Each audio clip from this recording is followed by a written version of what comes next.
Hey, what do we got here?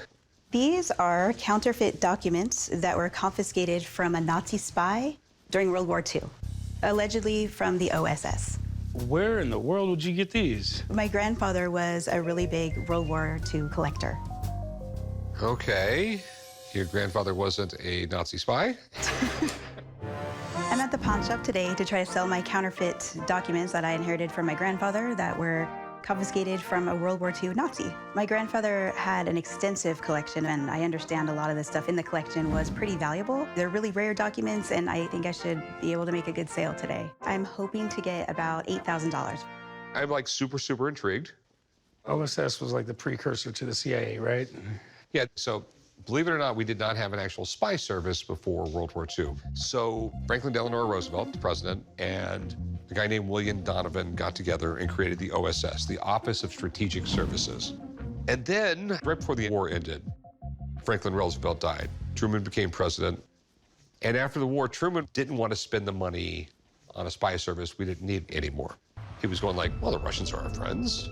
The Chinese are our friends. We're all friends now. The war is over, you know? We very quickly realized within a couple of years, the Russians aren't exactly our friends. The Chinese aren't our friends. And there's a lot of other bad people in the world. We need a real spy service. Truman gathered up everybody that did work for the OSS and says, hey, you guys want to come and work for the CIA? And that's how the CIA was born. So I'm confused here. Do we have stuff from both sides? Because it looks like this is obviously German. Well, this is German, but it's a copy of something that's German. And you have to understand a spy.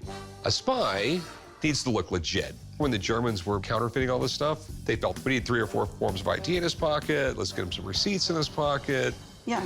So I think this is like possibly counterfeit documents from the Germans. So how much did you want for these? I was hoping for $8,000. All right, you want me to call somebody? I've read a lot about espionage tactics of World War II. So this is something I know about. I'll give you $4,000 for it.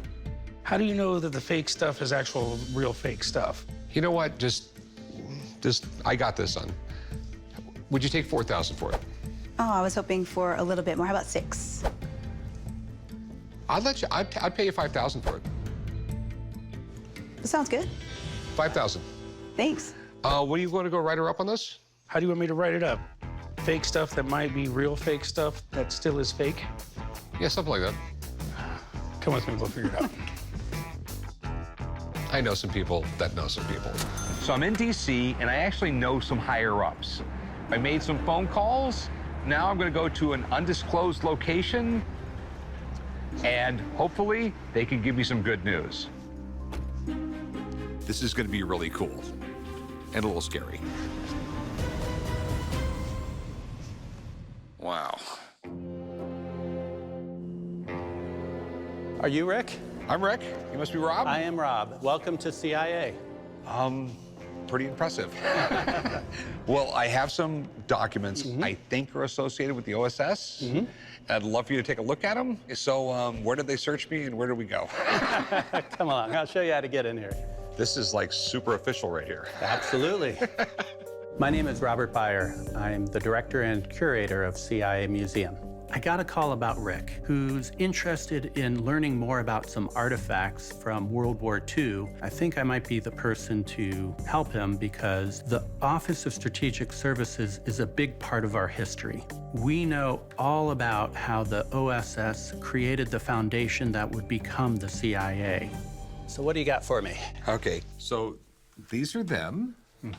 I believe these are counterfeit IDs, and I think some of this stuff was counterfeit by the Germans. Maybe the Americans were working on stuff, and it all ended up in the hands of an OSS agent. That's a pretty good guess.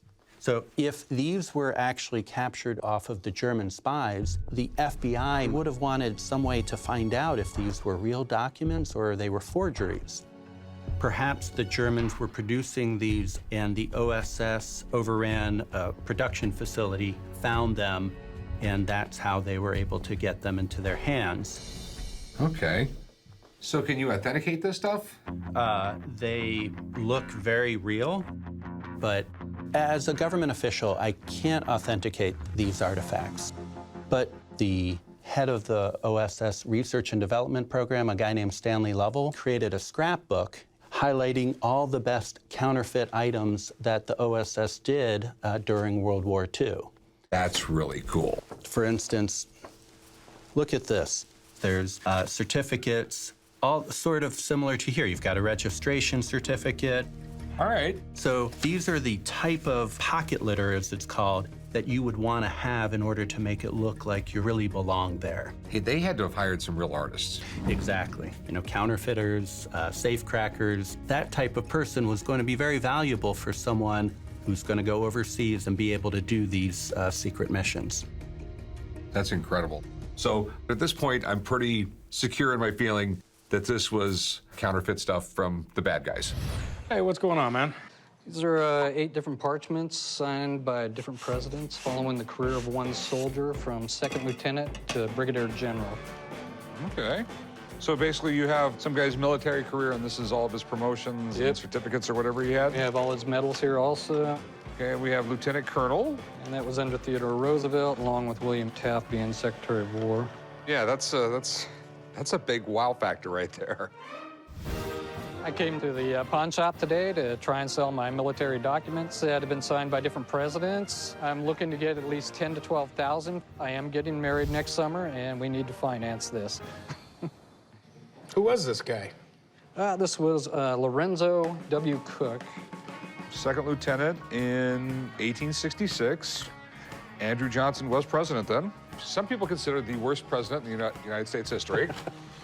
And we have U.S. Grant. in 68. Yeah. Wasn't Grant like a complete alcoholic or something like that? Oh yeah, he smoked like 20 cigars a day and drank like at least a quart of whiskey a day. A good life. But he was a really good president. God, you just have a lot of paperwork here. Yeah, I know. This one's neat. Chester A. Arthur, 1883, 92. So we have Benjamin Harrison. McKinley, 1897. And Theodore Roosevelt again, and Taft again. With the Brigadier General. This is Brigadier General. Seems like the guy moved up pretty far through the ranks in the military. Oh, yeah. To actually get to the position of general is pretty rare. This is pretty incredible. There's only been 44 presidents, and this guy has documents signed by 7 of them. They seem to be all tied together to one soldier, which makes an interesting story, and that can be a big selling point to collectors. So how much do you want for this stuff? I was thinking about 10 to 12,000. That's a lot of money. Do you mind if I have someone look at all of it? Okay? Not at all. Sometimes secretaries sign their signature on there. I want to see which ones the president's actually signed, and she'll know. Okay? Okay. I'm cool with that. This is a tough one to price. I have a pretty good idea what presidential signatures go for, and most medals you can just look up in a book. But as a collection of this guy's entire life, we have something pretty unique here. I just want to know which one of these signatures are real and which aren't, because, you know, I just know that presidents, a lot of these were signed by secretaries. It is a question of what we call authorized forgeries, when it's secretarial or stamped or something like that. And that's much more common in times of war when there are a lot of different commissions. So let's take a look at these here and see if they're all authentic. All right, I'm gonna pull out my little toy. This is one of my favorite things. The value in these documents is all in those signatures. So if they're not real, we're looking at very little. This one's Benjamin Harrison, right? Yep. Let me look at the Roosevelt. Theo. And Taft. Together? Mm-hmm. Oh, great. That's what you want. Johnson. The main thing I'm looking for here is how the characters are formed, especially if it's a secretarial signature. The characters will be similar to the original, but not quite the same. Another thing that you have is the Secretary of War during Chester Arthur's presidency was Robert Todd Lincoln. That's the only one of Abraham Lincoln's children to survive to adulthood. So that is pretty interesting. Now, one of these signatures is not real. Okay? Which one? The Andrew Johnson. Okay. Johnson notoriously hurt his hand a couple months into his presidency, and he started using a stamp. If you look really closely there, you can see the way that the ink is attaching to the paper. It's a little bit more dotted. There are pieces of white within the ink showing where the stamp didn't press down completely. Okay. So this here is stamped. The good news is that all the rest of them are real. Cool. All I right? like that. So you did pretty well, I mean, given how many that are here. And again, it's not forged. It's an authorized forgery. All right, so what do you think they're worth? Is it the parts of the whole that's worth more money? The whole. Okay. If you have it as a group, it tells a story. And that's what collectors really like, is a story. Gran is worth $1,000 by itself. The Teddy Roosevelt is worth about $750 by itself. But you put them together with this archive, you have the original tube and everything, you can be looking to up to $10,000. All right, well, thanks, girl. You're the best. You're welcome. Usually you see these documents individually, and they're interesting because they're signed by a president. But in this case, you're following someone's life. And that's really cool because you get to see all the different details of his promotions and the wars they must have served in, and that's what historians love. This stuff takes time to sell. It's valuable, but who do you sell it to? Do you understand what I'm saying? So, that being said, I will give you $5,000. About 65. How about $5,000? 62? I am not going to see no money out of this for at least a year. So, if you want the $5,000, I got $5,000. That's what I could do. I truly believe that you probably bought this for a lot less than that. Deal. All right, go write them up, son. Oh, my fiance will definitely be happy. I spent $2,000 to get this collection. $5,000 is a great number. It'll get me married. How's it going? Oh, pretty good. What do we got here? Well, I have a historical document of a gentleman that helped develop the atomic bomb. Okay. The certificate is awarded in appreciation in his work essential to the production of the atomic bomb. And it's Carol Lufsey.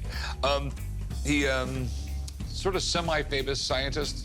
If you're a nerd, you know about him. I'm here to sell my certificate of achievement for a man who helped develop the atom bomb. I acquired it at an auction. I've had it for 2 years, and I've decided to sell it. I think it's a rare item. I'd like to get $1,100. That is pretty cool. Lufsey, he worked with magnetics and some amplification, some really, really weird stuff. He was a really brilliant scientist. Most people don't realize how big the Manhattan Project was. The government knew that if the Germans developed a nuclear bomb, we would lose. Basically, World War II depended on who got the nuclear bomb first.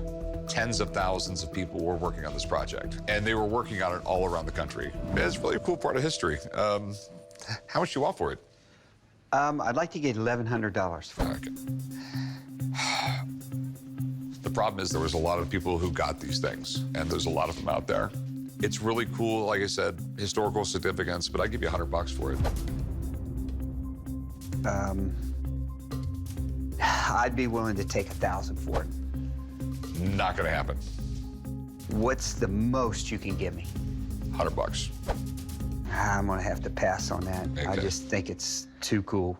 It is super cool, but it would be very difficult to sell. I understand. I appreciate it.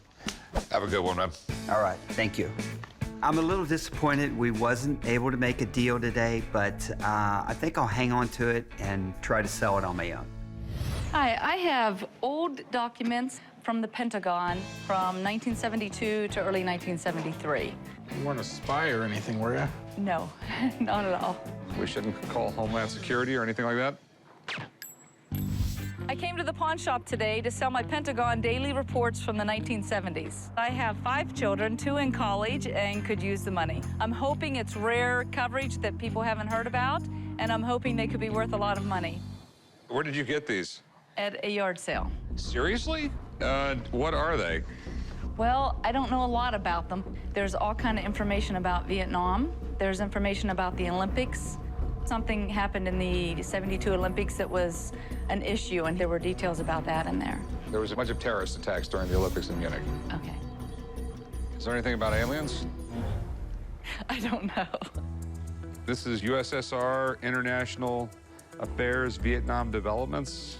I mean, it sounds like stuff they wouldn't want, like, the media to know about. I mean, the general public. I mean, you never know what could be in these. I mean, you can find out who killed JFK in here. That would be cool. Then you would have something. Yeah, I don't think I want it then. Without sitting down and reading all these documents, I have no idea what's in them. But it's clearly from the Pentagon. And they're discussing Vietnam, terrorism, and all the crazy stuff going on in the early 70s. If you look on almost every page, Lieutenant Colonel Morgan is written on each page. That's who we think these Okay. were given to.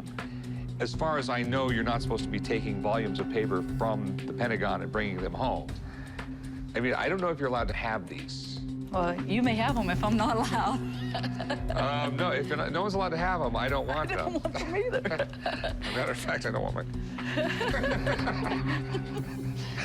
Let me call someone down here and Let's find do out what that. the deal is with these, all right? That would be great. I have no idea how these documents ended up at a yard sale. It's one of the most odd things I've run across in the past few years. Mark, how's it going? It's going well. How about yourself? Oh, pretty good. We have reports from the Pentagon. We're just assuming there's stuff from Watergate, the Gulf of Tonkin, JFK, some UFO stuff. We're not sure exactly all that's in here, but... Minor little things? Cool. I specialize in historical artifacts, militaria, aviation. After 35 years of running museums, there isn't a lot that I haven't seen. What concerns do you have about them? Are they rare, and are they legal to own? Okay, do you mind if I take a look at them? Please do. Okay. Please do. Okay, these are, in fact, daily reports. They were put out by the Federal Broadcast Information Service. What these were for was to allow people who were interested within the Pentagon to know what was being said in foreign markets. And the idea was we had somebody listening in to all the foreign radio and television and then transcribing everything they heard. What was being said on the political scene during the '72 election, for example, and that's George McGovern and Richard Nixon. How were they reporting that in, say, North Vietnam? That was important for planning. And it took thousands of people to translate this stuff, and they still do them today. What's interesting here is this is the PSYOPs copy, the Psychological Operations Division. This was the group that would try to get stories planted to help change opinion to be more positive towards the United States. And what's neat here is the person that was getting this was DOXA, the Deputy Director of Operations for Counterinsurgency and Special Affairs.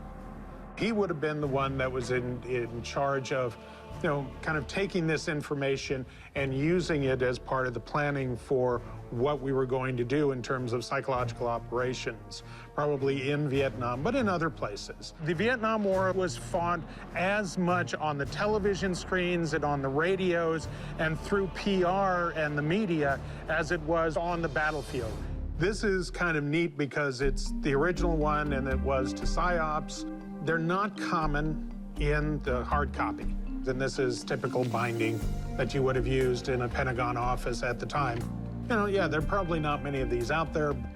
The FBIS reports, though, were not classified reports. And because of that,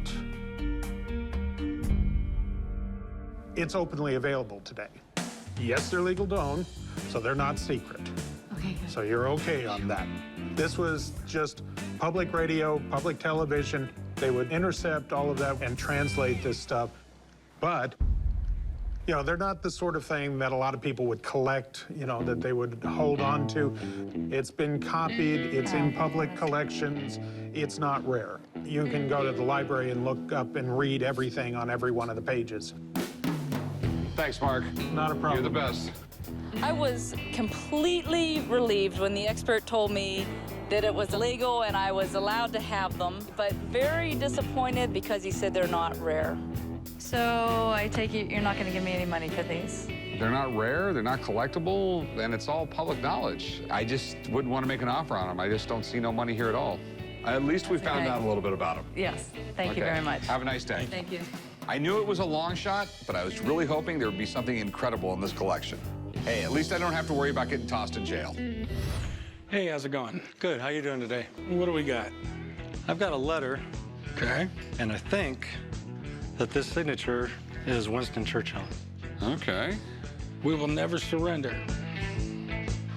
It's a Winston Churchill quote.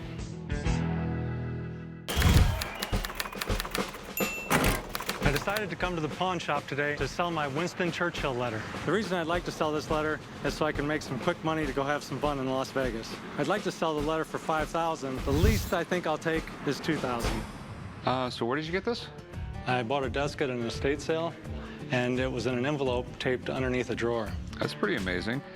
Thank you for your letter of November 3rd. General Mark Clark has already sent me a copy of his book, Calculated Risk.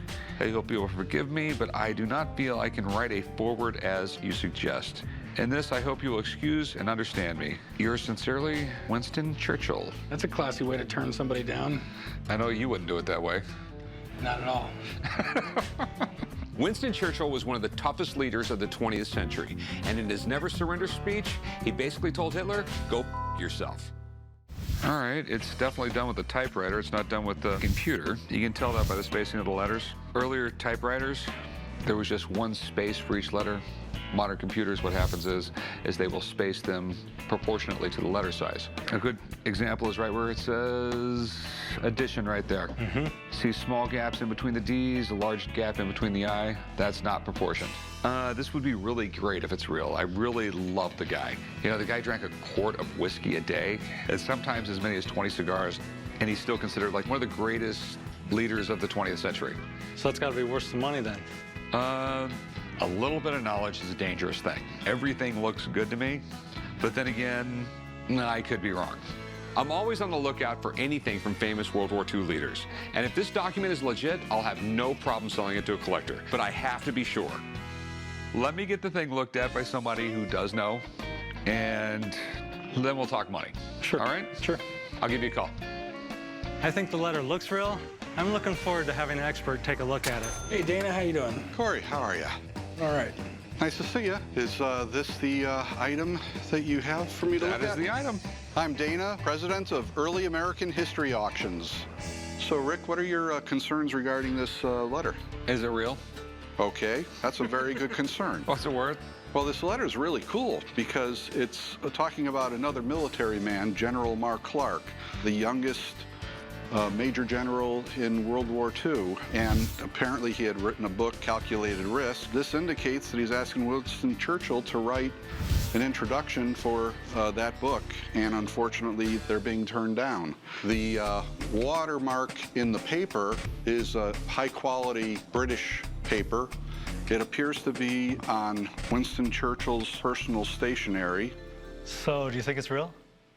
Well, I'll take a little closer look at the signature. It's a nice flowing signature. There's no real hesitation. It's not auto pen. So it looks like you have a real autographed signature here. Good man. Nice letter. Okay, question 2. What do you think that would go for? I think this letter would easily bring him $1,500 to $2,000, maybe a little bit more. Okay. Because of the content. Thanks a lot, Dana. I really appreciate it. Oh, you're welcome. So how much do you want for it? Well, he said $1,500, right? He said $1,500 to $2,000, which means at an auction it could go from, on a really, really bad day, $1,000. On a really, really good day, $2,500. So I'm thinking $700. It's a fair price. Or you can take all the risk and maybe get paid a year from now. Okay, how about $900? I'll meet you in the middle. So you're talking $800? $800, cash, you get paid.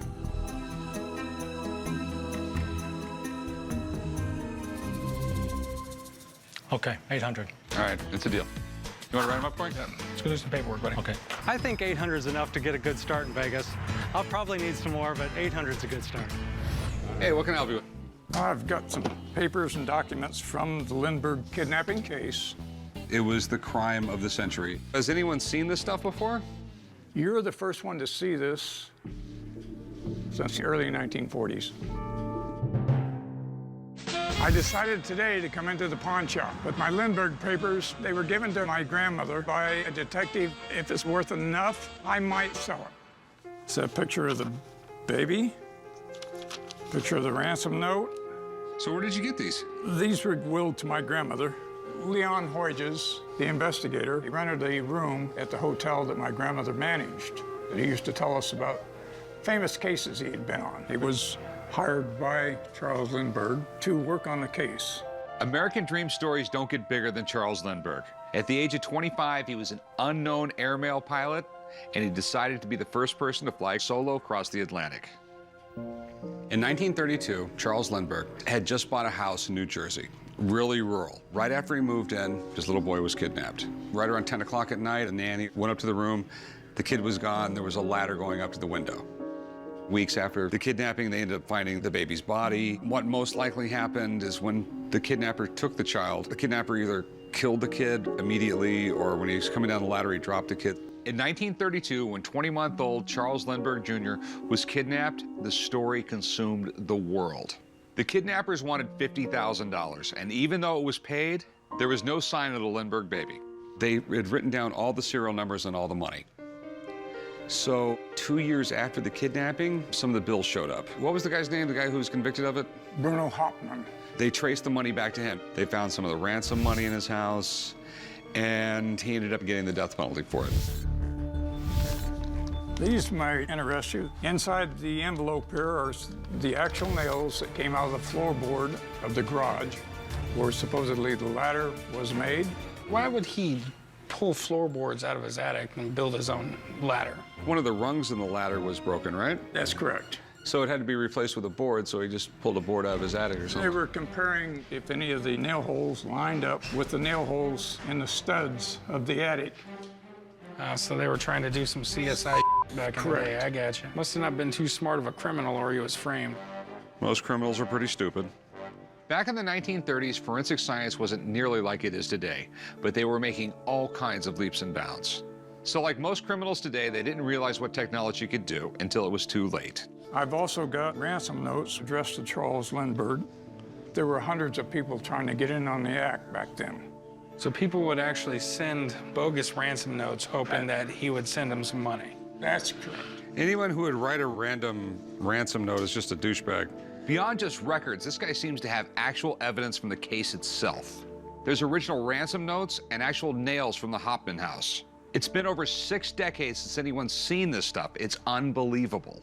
So did Bruno Hauptmann actually do it, or? I believe he probably did it. I personally don't think he did. You think he was framed? I think he was framed. There's enough evidence in here that it would convince you also that he was framed. Leon Hoyges felt it was a rush to judgment. The public wanted somebody held responsible, and they executed an innocent man. Okay, so did he have an idea who did it? Yes, he did. It was Bruno Hauptmann's friend from Germany. That man stayed at Bruno Hauptmann's home.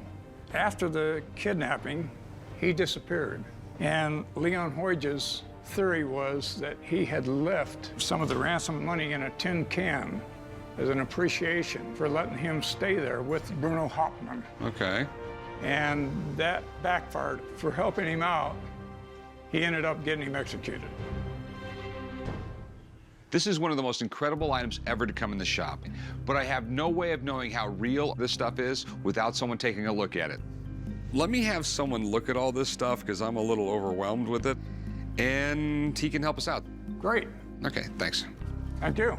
Hopefully I can get someone down here right away, because I'm really intrigued. I never believe what we got for you here. I never believe what you have for me most of the time. I'm the administrator of the Clark County Museum System. So, what do we have? New evidence in the Lindbergh case. Okay. I don't even know where to start. All right. So, what's the story behind this?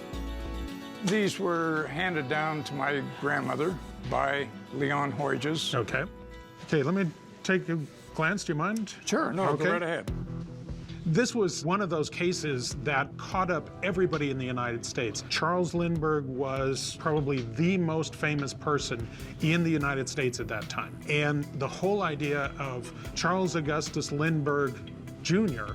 being kidnapped was just huge. This was something that people throughout the United States were following day by day, step by step. Could they find who did this? Most of Leon Hoyges' papers are at UCLA. Leon Hoyge got involved with doing some of the research on the attic at the Bruno Hauptmann home. The nails from the Hauptmann attic, that's an interesting piece. They tried to prove that one of the side rails on the ladder came from the attic area of the apartment building. This kind of nail would make this kind of a groove in the board once you took them out. So was it the same? Yeah, it was. Ransom notes that were part of the case, but they were not the actual ransom notes. This stuff is just so overwhelming. I just wanted you to look at it and tell me, is it real? From what I'm seeing here, it looks to me that this is all legitimately Leon Hoyge's papers. I think you have a fascinating collection here. And I'd like to know whether the guy was innocent or guilty. The evidence that I have here suggests that Bruno Hauptmann was innocent. If you've got $13,000 from the ransom, you're in a bad place. Yeah. Of course, there's all kinds of conspiracy theories that have been spun out around it. You know, there have been books published probably every 10 years claiming that they've finally found who was actually at fault. So the interest in this is still huge. I mean, I know you don't give values, but is this like collectible? Certainly, there'd be researchers who would love this kind of stuff. There's enough conspiracy theorists that they would want to, get into this. It's not something that you're going to find on the open market by any means. Thanks for what help it was. Thank you. I am really glad that the family who had this held on to it. It's wonderful material. So you're looking to sell it? Yeah, I think I would. How much did you want for it? I have no idea. Okay, that makes two of us. For once in my life, I'm overwhelmed with something. I would give you $1,000, and I am just taking a complete shot in the dark. That's why I'm not gonna offer some crazy number. It's a neat collection. I would love to have it, but you have to understand, it is gonna be difficult to sell. Would you go 2,000? No. 1,500 would be it. If I was to shop around a little bit. An offer will stand. Boy. I've held on to them for 65 years plus, so. From what I've just learned today, I think I'll just pass on it. Sorry we couldn't make a deal, man. I didn't want to sell it for $1,500. I don't think $1,500 is that much money in this day and age. It could well be worth more. I'll have to wait and see. I have what I believe is an officer's commission from the Revolutionary War, dated 1778. It was during the month of December, right? Let me see that. Back off, dude. I'm coming down to the pawn shop today. I've got a commission for an officer getting promoted to lieutenant from the Revolutionary War. It's got no sentimental value to me, so hopefully I can get some money out of it. So where'd you get this? I bought it in an auction. How much you pay for it? $10. Okay. Makes sense they did it in December because everybody kind of took a break during the winter back then. And during 1778, we weren't doing that well in the war. We had a lot of people dying. In December of 1778, the Continental Army was spending the winter in the middle of New Jersey. Desertion was pretty common, so they promoted a lot of guys just to keep them happy, and so they'd stay enlisted. Okay. Anything in the Revolutionary War has some degree of collectability. The state of New Hampshire to Thomas Pollerson? I think it's Patterson. Yeah, okay, Patterson. You can tell it's still 1700s because you notice the S's that look like F's. In leading, ordering, and exercising said company, in our, why do you keep on correcting me? My son is a pain in the ass sometimes. I might as well just let him run with it. Hopefully he knows what he's doing. Do you know any of these signatures on them? I did a little research on the internet, but I wasn't able to find anything. All right. What are you looking to do with it? You want to pawn it or sell it? Sell it. Any idea of what you're looking to get? Hopefully a lot more than I paid for it. Okay. Let me get somebody down here to check it out. I mean, I'm not too familiar with these signatures on there. Yeah, I'm not either. Who knows? It could be somebody important. Hopefully. All right, man, let me give him a call. Cool. Appreciate it. Thanks. I'm thrilled to have an expert coming in because I really have no knowledge of the document. I know that it's something of value, but we'll have to wait and see. Hey, what's going on, Dana? Hi, Corey. How you going? Good. That's what I called you about. I specialize in early American documents, autographs, coins, currency, and general Americana. Well, this is actually a commission for a militia company of the state of New Hampshire. The writing has not faded. It's almost as bold as the day it was originally written. This is during 1778.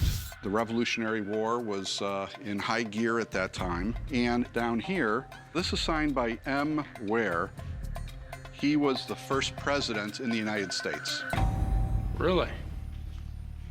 Meshach Ware was the first president under a constitution in the United States, but it was a state constitution of New Hampshire, which came into being in 1776. First president in the United States, not of, in. In. So he'd pretty much be what we would call a governor today.